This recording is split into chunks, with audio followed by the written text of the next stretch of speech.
This is the Drummers Resource Podcast, session 89. And the quote of the day is from Muhammad Ali, who said, "My wealth is in my knowledge of self, love, and spirituality." You're listening to the Drummers Resource Podcast, home of in-depth interviews with the world's greatest drummers and industry professionals. Information, education, and motivation for drumming and beyond.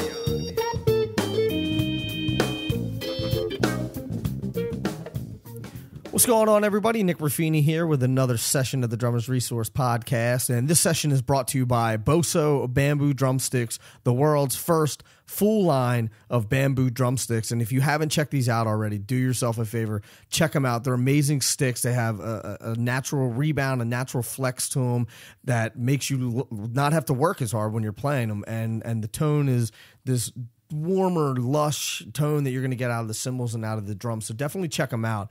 BosoDrumsticks.com. You can actually save 15% off your order by using the promo code PODCAST, PODCAST. At checkout, you can save 15% off your entire order. So check them out, BosoDrumsticks.com. Now, the interview that I have today, I'm super excited about. I have Ed Soph. And Ed, if you have not heard of who Ed Soph is, he is a master teacher, but he's been a performer in his own right for years and has shared the stage with many, many, many famous musicians. But he's also taught a lot of famous musicians, famous drummers specifically, like Redmond, Jason Sutter, Dave Weckl, Ari Hoening. The list goes on and on. Keith Carlock.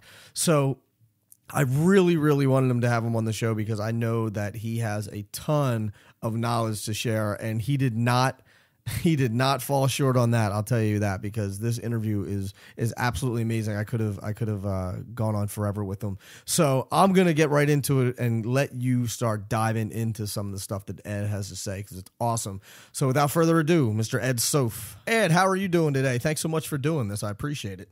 I'm doing great. Thanks for having me on the resource. Absolutely, man. It's a pleasure to have you, and your reputation precedes you, and it's absolutely an honor and a pleasure to have you on the show, man. Oh, thank you. Absolutely. So I always like to get a little bit of backstory on the person that I'm interviewing. So tell the listeners a little bit about yourself and what exactly it is that you do. Well, I teach right now. I teach drum set improvisation, and that means not just jazz, but funk and world music and all the other things that drummers have to have under their belts today to make a living. I teach that at the University of North Texas in Denton, Texas, which has a long, long, long history of turning out great drummers and great musicians. Before that, I lived on the East Coast for 20 years, where I was involved in studio work, recording.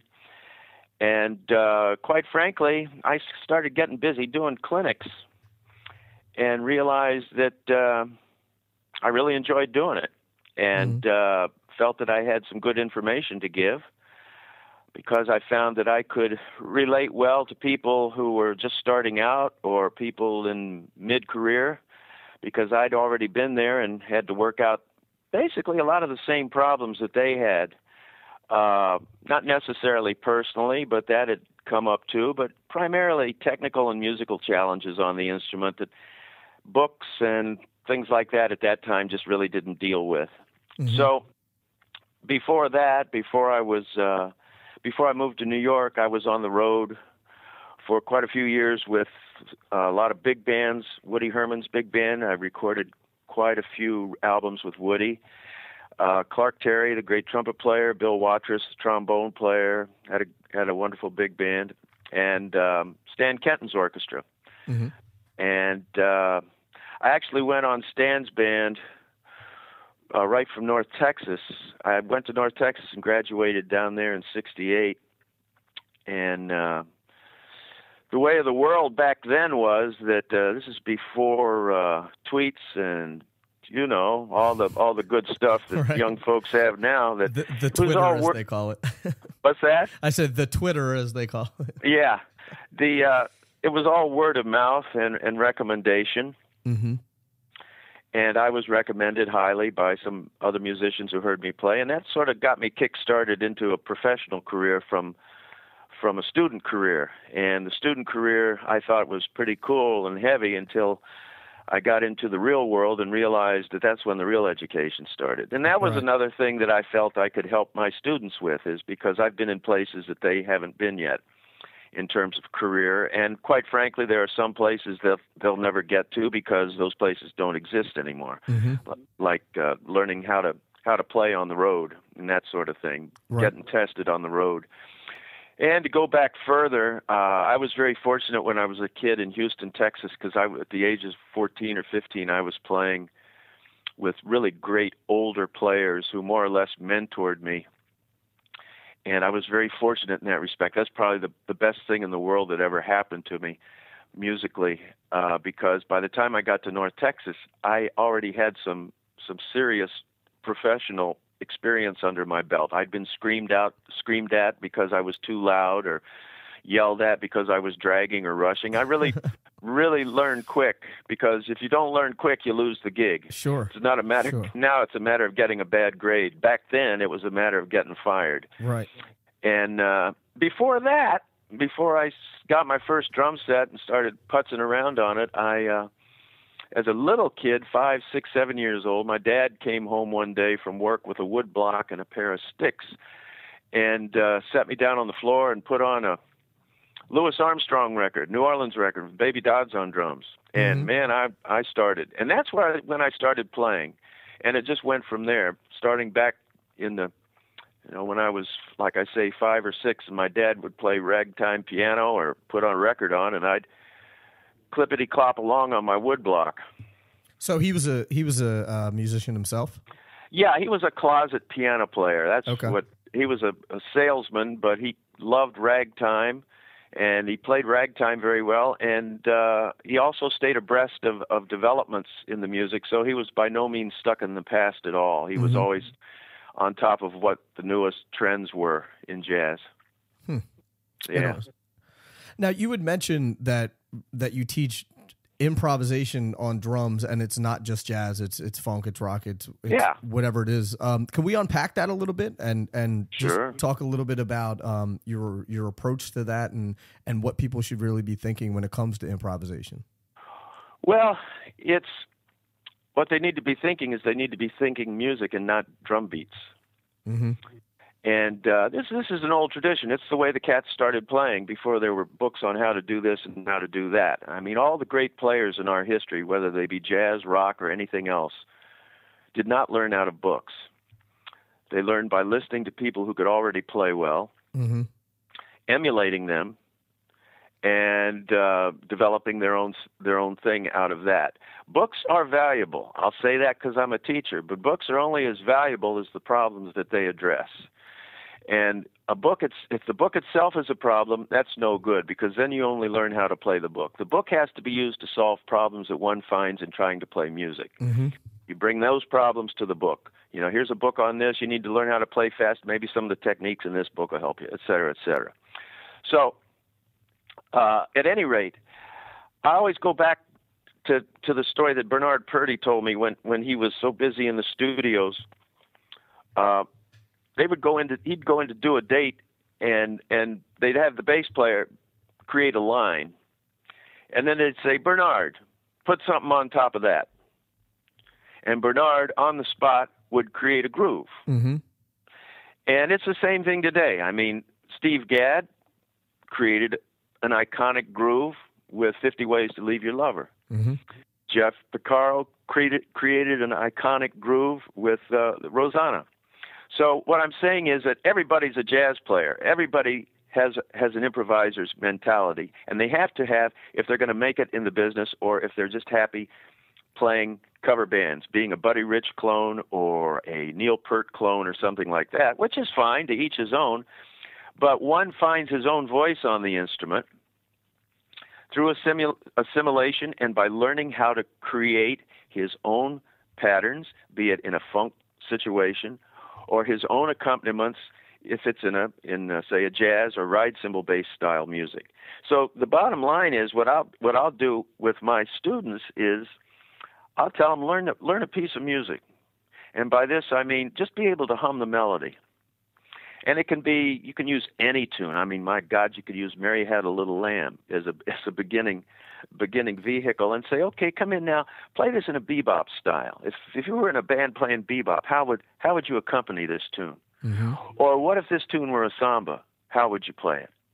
Or if the guy said to you, take the first 2 bars of Rudolph the Red-Nosed Reindeer and construct a funk groove on it, a 2-bar funk groove. Right.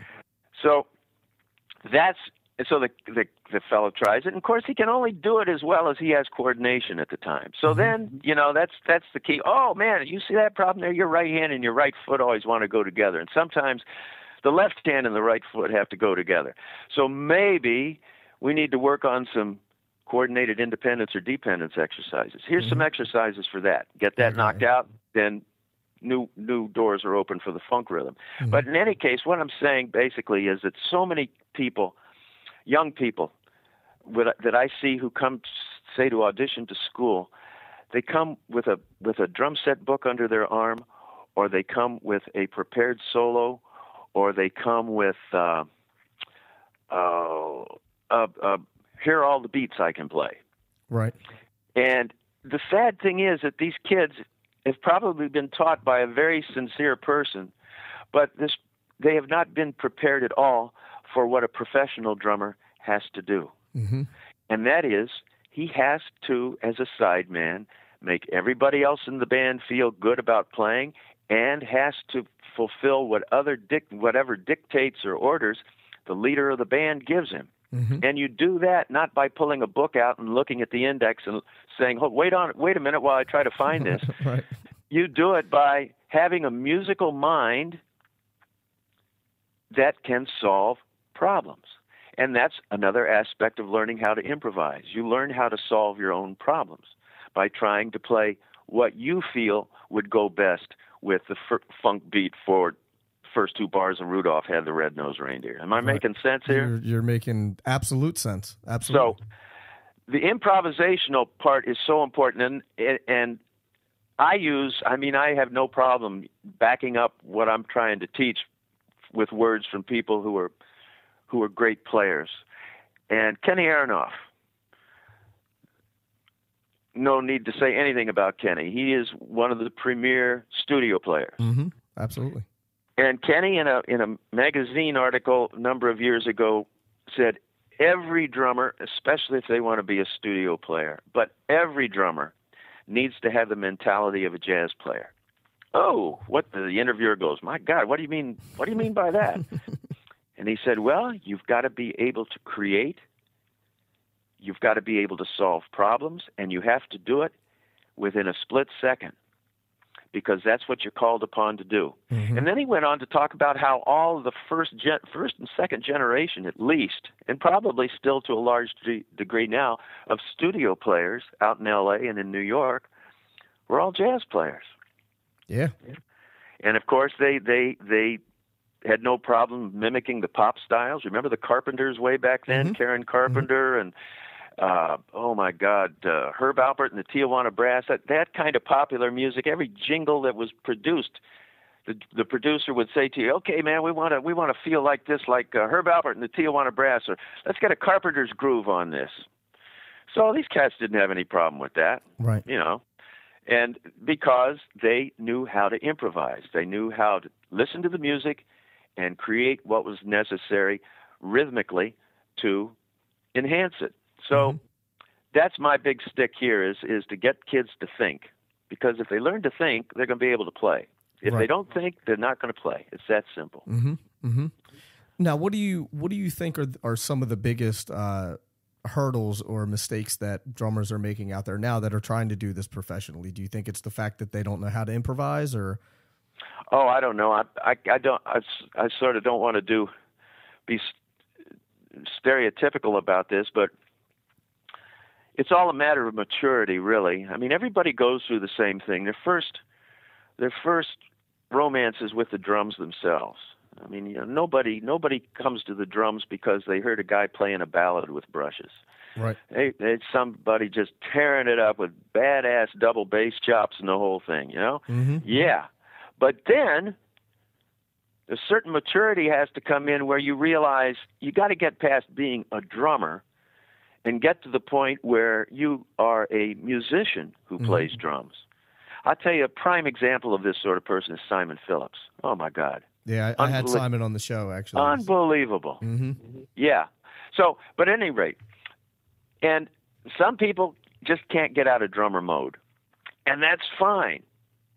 These are people who can go out and give clinics. They can play solos for people and hopefully answer questions that are brought up by the audience about what they did. But that's their niche. That's their niche.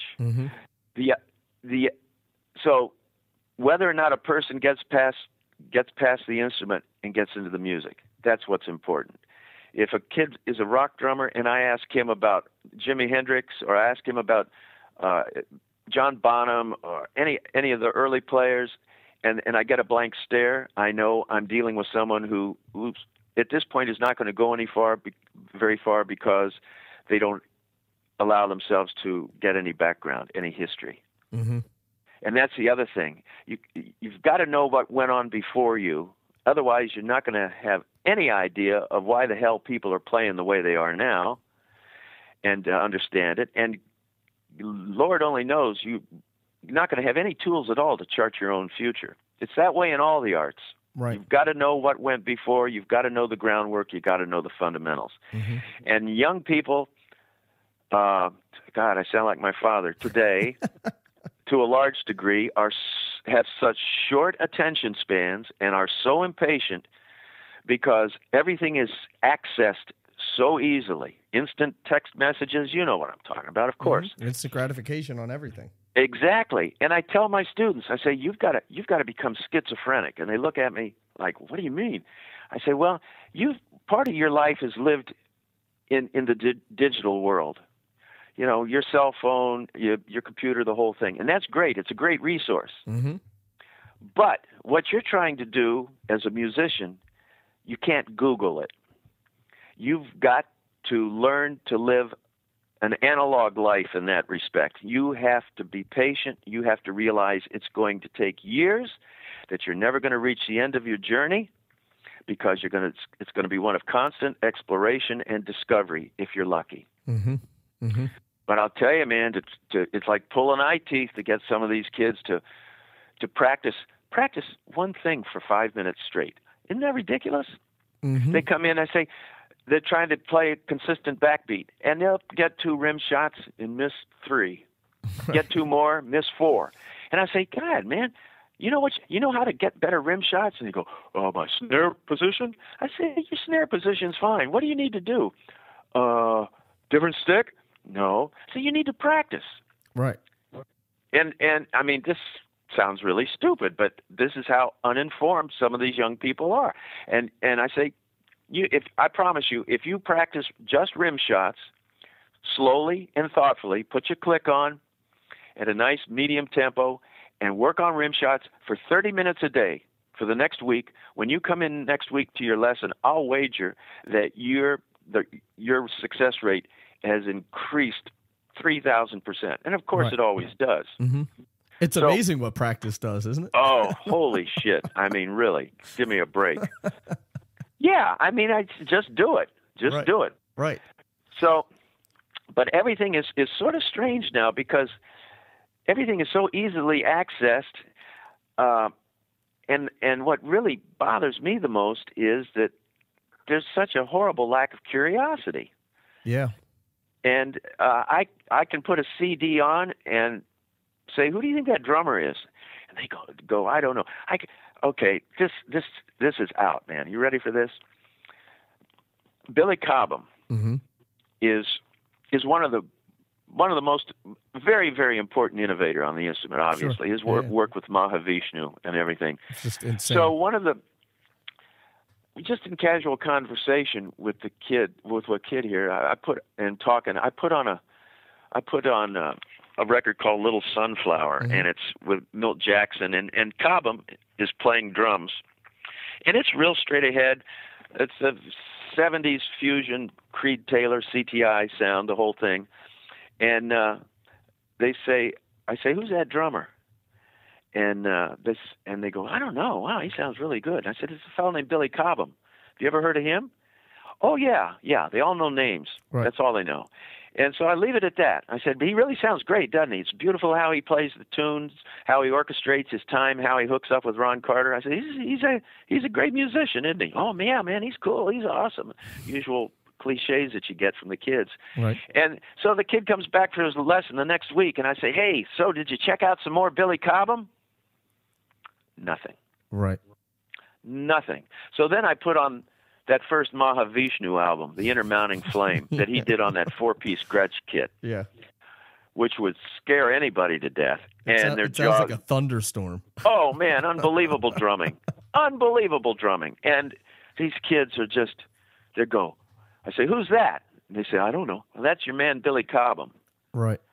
And so I say, does that whet your appetite? The fact that he's more drumistic here? Will this get you off your lazy ass? Mm-hmm. You know?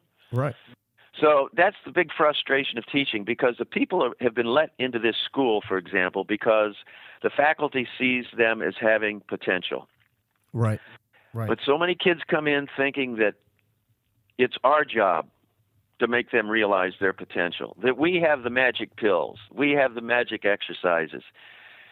They have absolutely no clue that the only way they're going to do it is take the tools that we give them and do something with it. Mm-hmm. And that is the saddest thing of all, is trying to convince these people that they are in charge of their own destiny and right. accepting responsibility for that. Mm-hmm. So that wasn't that way in earlier days, and for many reasons. Number one, there were full-time bands that people could aspire to play with. Right. There were big bands that you went on the road with. The idea of having a recording contract or even being a sideman on a recording was like the Congressional Medal of Honor. Right. Whereas today, my dog could make a CD. You know? Yeah. So the erosion of standards. Now, I'm not talking about being an elitist or anything like that. I'm just talking about standards. The standards are gone. We've got a jazz radio station here, thank God, at North Texas, KNTU. It's a great station. Mm-hmm. They actually played my record for a little while a couple years ago. Terrific. So, yeah. Terrific. Yeah. They play lots of stuff. Mm-hmm. And some of it you have to question. Why is that being played on the airwaves? That was probably my record. No. No. These are records where people can't play in tune or in time. Right. So, you know what I mean? Just sure. basic nuts and bolts skills. I'm not talking about reinventing the wheel or anything, but just, sure. Hey. So there's been an erosion of standards, but to today's young person, that's the norm. And you have to make them aware that whether there are no standards or standards are lower now than they were 20, 25 years ago, you still have to make your standards for yourself. Mm-hmm. And I always give them Buddy Rich's line, I want my worst night to be everybody else's best night. Right. That's how you got to think, especially in this day and age when there are 10 zillion more great players and 10 zillion less places for them to play. Mm-hmm. Mm-hmm. So it's such a highly competitive market now. The one saving grace is that people can do their own projects and get their names out. The good thing is that the good people with the good projects do well, and unfortunately the people with the cheesy projects fall by the wayside. So there still is a winnowing effect, and that's why the music continues to grow, whether it's experimental funk or rock, jazz, whatever. That's the good sign. The music is still evolving. Mm-hmm. So, but to be a part of that evolution, you've got to study the people who are doing it, the Marcus Gilmores, the Eric Harlans, Chris Daves, people like that in terms of drumming. Mm-hmm.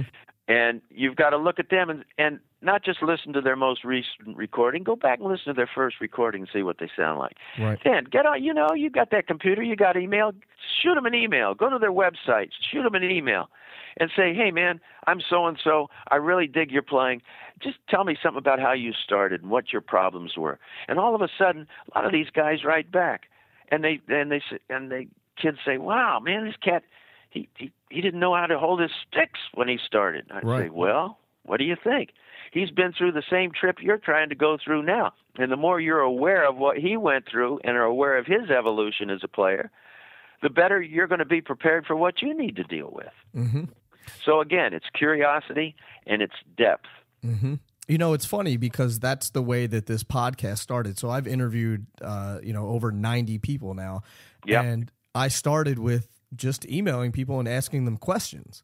Oh, and wow. then it got to the point where I was like, hey, man, can I call you? You know, and then after that, I said, well, I should be recording these conversations so that other people can get all of this knowledge, because that's terrific. I don't want to just keep it all for myself. Yeah. So but that's how it started maybe 3 years ago, of me just like emailing people and calling people and going to gigs and asking questions. And then it just kind of evolved into this thing that now I want to share all of this knowledge with everybody, because it would be selfish just to keep it for myself. So Sure. You know. Well, you're doing a great service, man. Well, thank you. I appreciate it. And it's people like you and everyone else that's been on the show that keeps this going, and I really do appreciate everybody doing this. So Sure. So I want to touch on a couple things that you had mentioned. The one thing when we were talking about practice and how people don't want to practice, and the one thing that I've realized is that people, because there is the internet, because you have YouTube and you can watch all of this music, it kind of gives you this overwhelmed feeling where you're saying, wow, I don't know anything. Where do I start? And so many people, I get emails every single day saying, Nick, what should I practice? What should I practice? And I always think about, you don't know what you don't know, and you don't know that you don't know it. Yeah. You know?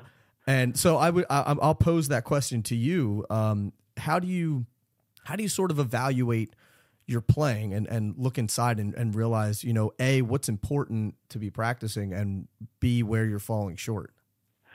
Well, I practice in two general categories. I practice technically and I practice musically.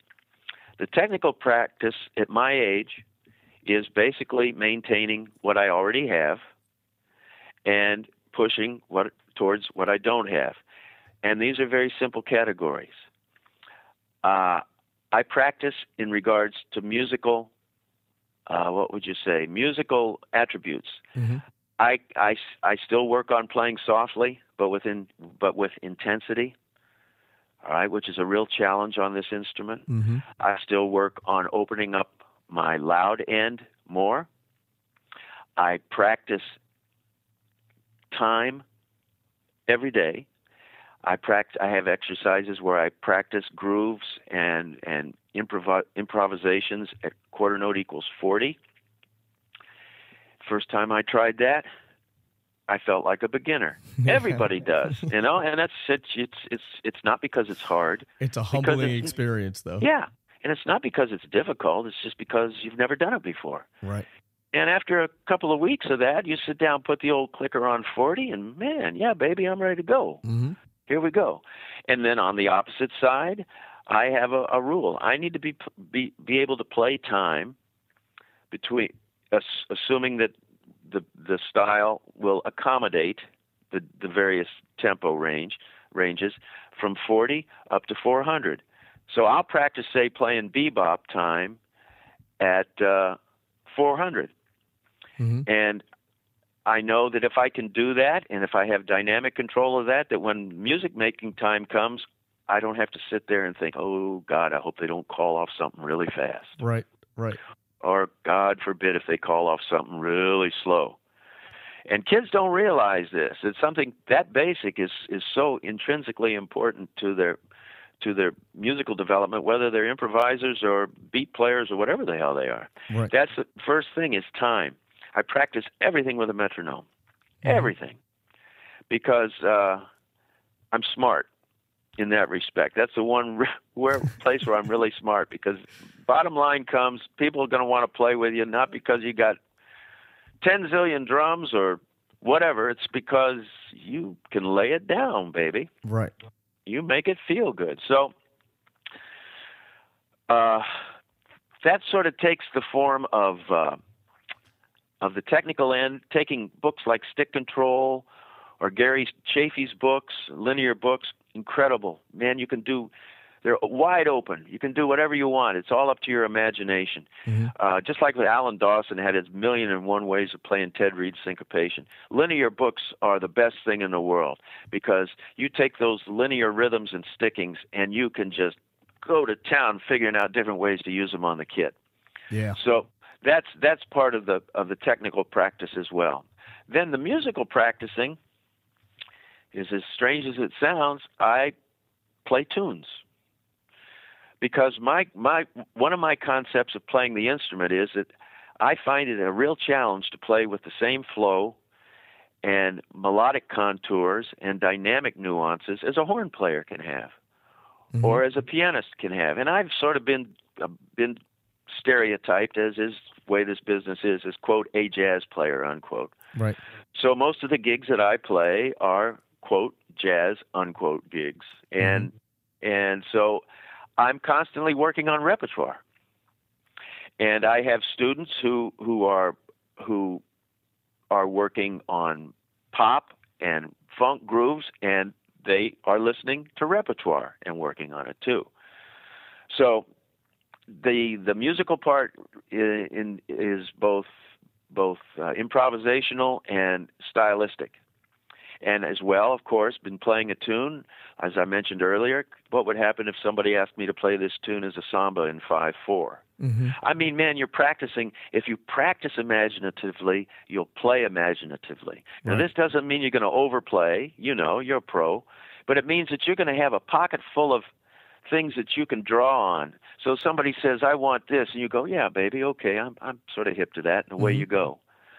So practicing, you want to practice the way you want to play. And if you practice mindlessly, if you practice without listening to yourself, if you practice without musical intent, that's how you're going to play. It's that simple. The other aspect of practicing is practicing away from the drums. And this, if a person already has a good technical background, is probably starts to take precedence in their practice period, in that they sit down and they listen to a cut or they listen to an album, and they listen and listen and listen and listen until they start to hear why that album sounds so good. Why does Elvin Jones sound so good? What's the relationship between Elvin and McCoy Tyner? What's the relationship between Elvin and Jimmy Garrison? What's going on between John Coltrane and Elvin Jones? What's going on between Jimmy Cobb or Tony Williams and Miles? I mean, you can take these iconic jazz groups, just as you can take iconic funk groups, James Brown rhythm sections. Wow, what's Clyde Stubblefield doing here with Jerry Jemmott? That's where the real rubber hits the road, is you start to listen and you start to really sharpen your perception skills to where you start to hear connections. You hear the interplay. And the point of this is that if you develop this skill in listening to a recording, then you transfer that to when you become a listener in the group that you're playing in. Right. Because that is the greatest skill of all. The best players are the best listeners. It's that simple. So that is, I should obviously add that third category to technical practice, musical practicing, and then creative listening, or what some people call deep listening, to where instead of listening to an album in the background while you play a video game or something like that, or text message, or do whatever you're doing, shopping on Amazon, only that music. And quite frankly, if you can't sit there and lose yourself in the music in a recording situation like this, how in the heck are you going to do it when you're actually playing? Right. So I think bottom line is that's the most important practicing of all, is deep listening, no matter what style you choose to play. Right. Yeah. Yeah, and it's this world of singles and 2-minute songs on the radio and things like that. It's just, there's not a ton of listening going on. And I don't want to sound like, the same way, like you said, I don't want to sound like this crotchety old man or like this elitist by any means. But there's a lot less listening going on as far as I'm concerned that I think is really getting in the way of people's playing. Yeah, probably so. And it's a shame because it's something that, you can do, no matter how well or how poorly you play or where you are in your development, you can always listen. And I relate to my own experience, because when I was a little kid, there was always music playing in the house. Mm-hmm. And it was just part of the culture. Right. in the household. It was. I mean, I'm old enough that we didn't have a television for a while, Mm-hmm. and at night when we had dinner together, my dad would put records on, Right. and so it was a whole different culture back then. And I'm not against change at all. God forbid. But there's certain things that I don't care if it's 1492 or 2092. There's certain things that will always hold true, and one of them is you do best at what you know the most about. And if you're lucky enough to come from a household or to have a teacher when you're young who instills a love and a passion for something like music or painting or being a good cabinet maker, I mean, that's going to carry you through your life. You're always going to have something to do and always feel good about yourself because you can do something well. Mm-hmm. Yeah. I totally agree. Totally agree. So I want to switch it up a little bit. I have to ask you about some of the students that you've had. I mean, you taught Ari Hoening, Keith Carlock, Joel Rosenblatt, Jason Sutter, and I think Rich Redmond too, right? Yeah. And Dave Weckl? A little bit. Weckl just for maybe a semester or two. Okay. Now, I'm sure that you have a tremendous sense of pride having all of these people studied under you and went on to great careers. But I kind of want to get into that room with those guys when they were in college, and what was it like teaching some of these guys? Oh, there were good days and bad days. Yeah. No, I mean, it's easy to teach smart people. Mm-hmm. And all of these gentlemen that you mentioned and all the others who have done well, and doing well to me is not necessarily making the cover of Modern Drummer. I mean, that's nice, but Right. people who have vibrant careers going in music, I lost my train of thought. What was I going to say? Holy moly. About the being smart people and Yeah, thank you. sure. They can think. They have that curiosity that we talked about earlier. Mm-hmm. They're not afraid to find out what they can't do. They welcome challenges. Everybody who comes through this studio gets the same box of tools. Right.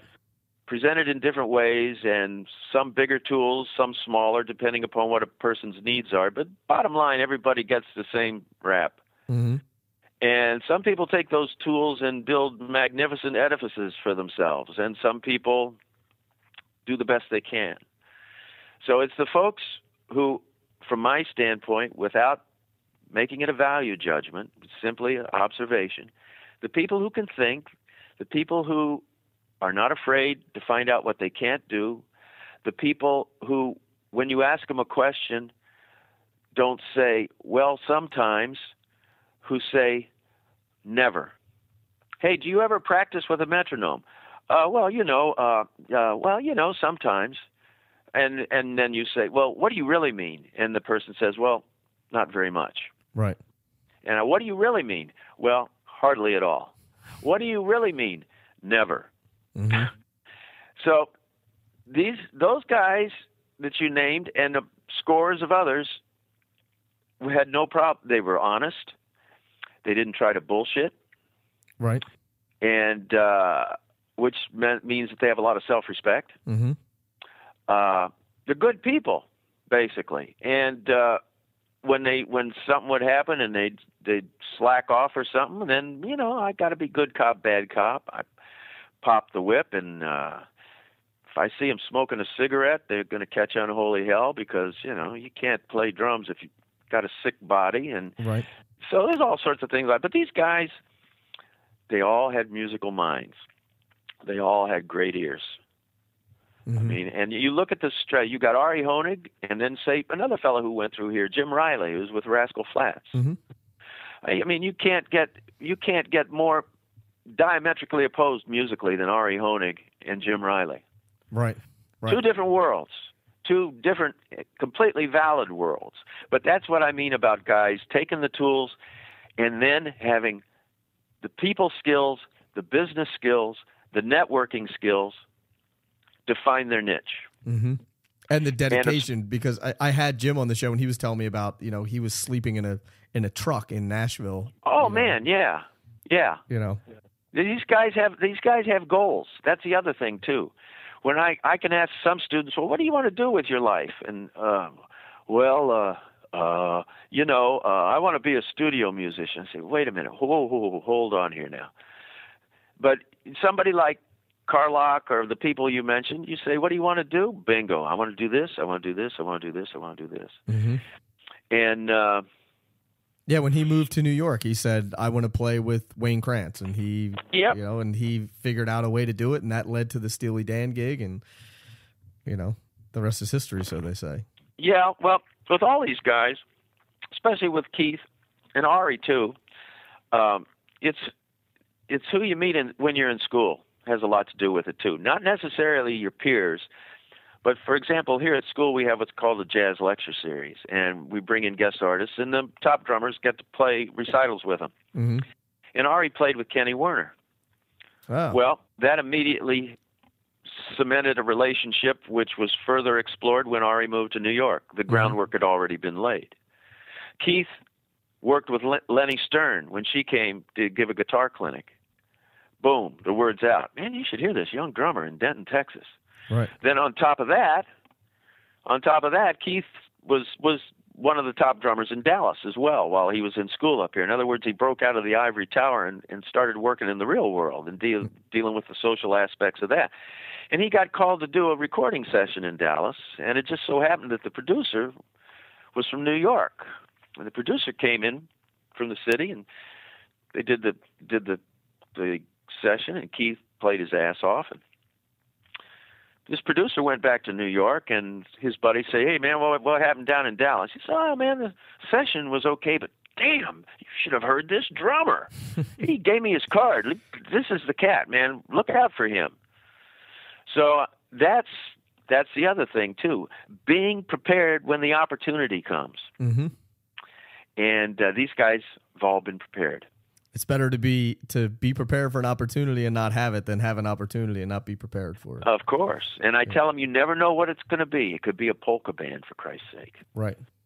But the thing is, and I tell all my students, I have some students who just want to play splang-a-lang music, and I have some who just want to go play backbeat music. I say, you got to do both and more.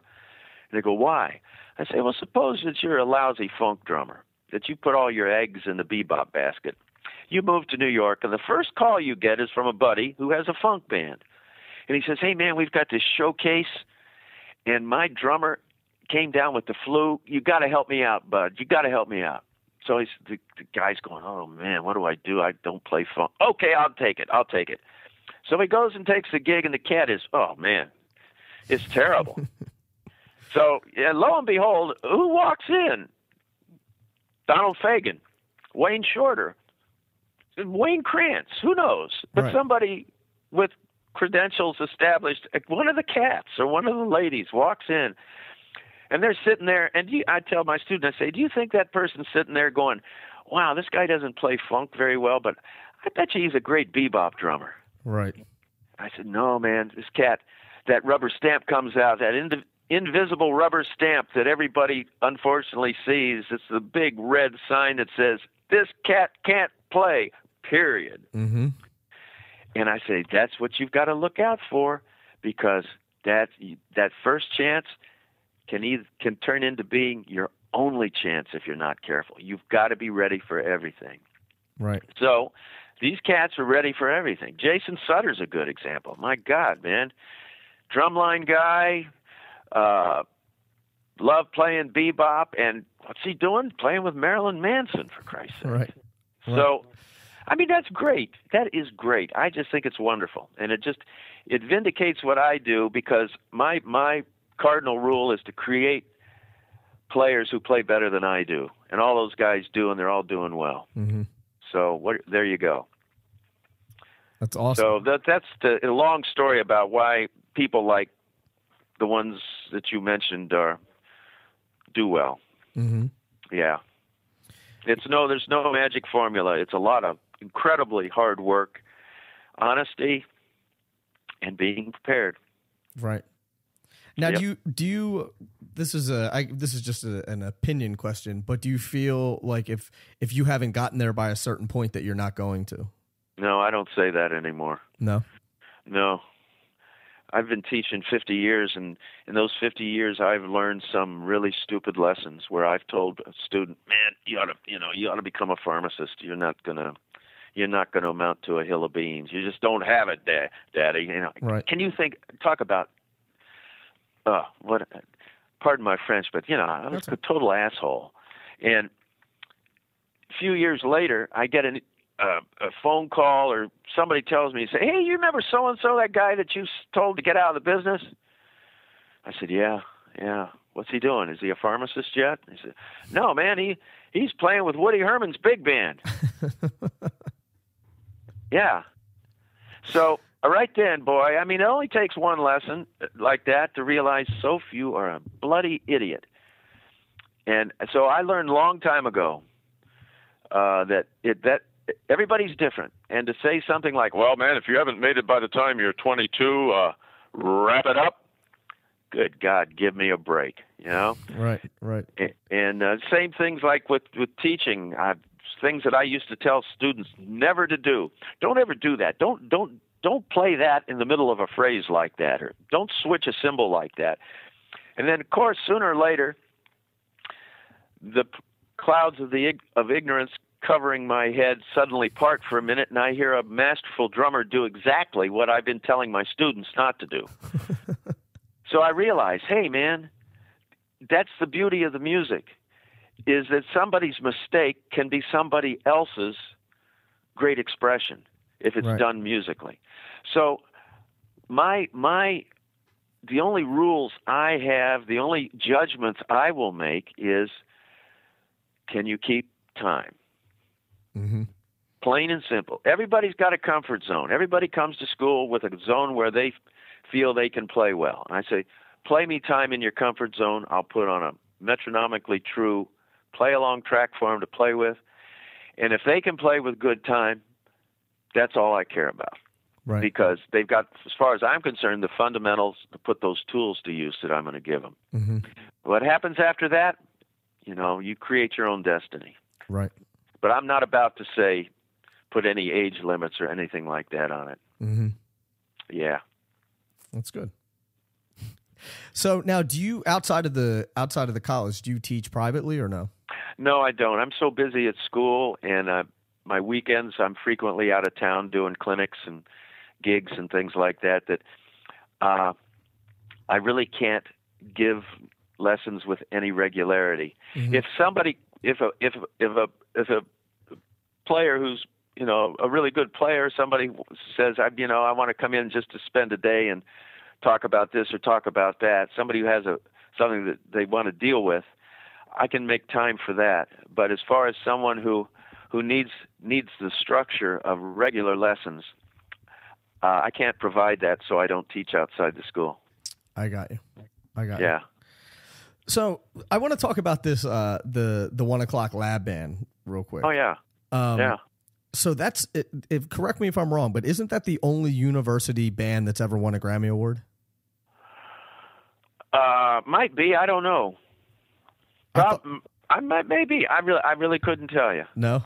I know. The band has been held in the highest possible esteem since, virtually for the past 50 years. Mm-hmm. It's the old. The program here is the oldest program in the country, public program. Berkeley's been around a long time, but that's a private school. But as far as public universities, like State University here, that's the oldest program in the country. And it continues to amaze those of us who teach here at the incredibly high level of musicianship of the band. And quite frankly, a lot of people don't know about the small group program that we have here, which is equally impressive and vibrant, and where we have, I think this semester there are 32 combos in the small group program who get coached, and we bring in guest artists to coach them. Last year was tenor player Jerry Bergonzi and the drummer Adam Nussbaum and the guitarist Vic Juris. So we get some good people to come in and work with the kids too. So we also have a very strong combo program. We've got a great Latin jazz ensemble. There's more than the big band. Right. So a lot of people brand the school as being a big band school. No, it's not. The 1 o'clock is the flagship ensemble, but it's by no means the only ensemble or experience that people get when they come here. And quite frankly, that's, I think, the strongest aspect of the school, are all the incredible performance opportunities that you have here. And of course, Denton is a great music town. Great music town. There's just stuff happening all the time. So between the university program and the opportunity to actually go out and hustle gigs on your own in town, it's a good situation, and it's a hell of a lot cheaper than living in Boston or New York, that's for sure. Right. Yeah. I know all about that. I'm in New York, so it's you've lived here too, so. Yeah. Oh yeah. It's definitely pricey, and that's, a lot of people talk about Nashville too. That's, that it's reasonable. You can live there and on a musician's salary, and Nashville's a great town. Yeah, I love it there. So I have one other question for you in terms of making a career out of this, because there's a ton of naysayers out there that say the industry is dead and you can't make a career out of music. So what's your advice to people that are trying to do this now? Well, basically what I've already said. Be prepared, be humble. I tell them, I say, look, but the fact that I said there's 10 zillion drummers out there. If you go to their websites, you think they're God's gift to drums. Everybody has an image that makes it look like this person is working with everybody in the world and is it's salesmanship, it's advertising. But I say, when the rubber hits the road, pal, it's not going to be walking up on a bandstand and holding your degree out. And it's not going to be walking up to a bandstand with your computer open and saying, here's my website. It's going to be you walking up on the bandstand, sitting down and making some serious music, whether it's rock and roll or folk or jazz or whatever. Right. So lose the trappings and get down to what it's all about, which is just hardcore work, practice, preparedness, going after what you can't do, meeting people who are already established and picking their brains, going to a place where there are opportunities. But really, when you think about it, with what we can do now, with all the electronic and digital materials we have to work with, you can make music anywhere and get it out to any place in the world. So you've got to have some business savvy so that you're not taken advantage of. You need to know something about music business. You need to know something about just basic contracts. And if you don't know, you need to find someone who can help you. You need to belong to the union, especially if you're going to do any high-profile work and or studio work, so that you've got a pension. And realizing that the life of a freelance musician is a very precarious one. Yes, it is. Incredibly precarious, so especially in this day and age. So, and of course, having realistic goals. I have students who are in service bands, the top service bands like Steve Fiddick and the Army Blues. I have students who are in symphony orchestras. I have students who are teaching in universities like I am. There are tons of opportunities to subsidize, as it were, your music. And so it's very important to be broad-based as well, to be able to speak well, to be able to give a clinic, to be able to sit down and have a conversation with an agent or with a club owner, and to be able to use words other than cool, awesome, and dude. I mean, all this is important, even in this day and age. That's the image that matters, right? Is how you conduct yourself, how you express yourself. Very, very important. It sounds corny. It sounds corny to me when old folks used to tell me when I was a kid, but for God's sakes, it's true. And so all those elements, I mean, in some ways, it's even more exciting to be a musician now, even though economic situation is not good. But the opportunities, it is so easy for you to create your own opportunities now. Yeah. I mean, everybody can be a band leader. I mean, It's amazing. Everybody can do their project. You don't have the money? Go on Kickstarter. It's absolutely amazing what an enterprising person can do now. And if that enterprising person has truly musical skills that other people recognize and want to hear and want to use, you got it made. Look at Snarky Puppy. Good Lord. Yep. You know, these kids started here at school working gigs. Mike League is a genius, the leader. Talk about somebody focused, getting his business stuff together. Unbelievable what this guy's done. Same thing that Pat Metheny did when he started out. Touring in the van, sleeping on people's floors, just keeping the music out, having a goal, having a vision, but being realistic about it. Right. So, I mean, the opportunities are there. It's just whether or not you've got the intelligence, the curiosity, the humility, yet the drive to go after it. And the bottom line is, when it comes time to produce the goods, you've got them to produce. Right. Yep. I couldn't agree more. Couldn't agree more. And I think that's a great place to stop. I think that that definitely summed up everything that we covered today. And well, that's good because I got a class at 1:00. Well, there you go.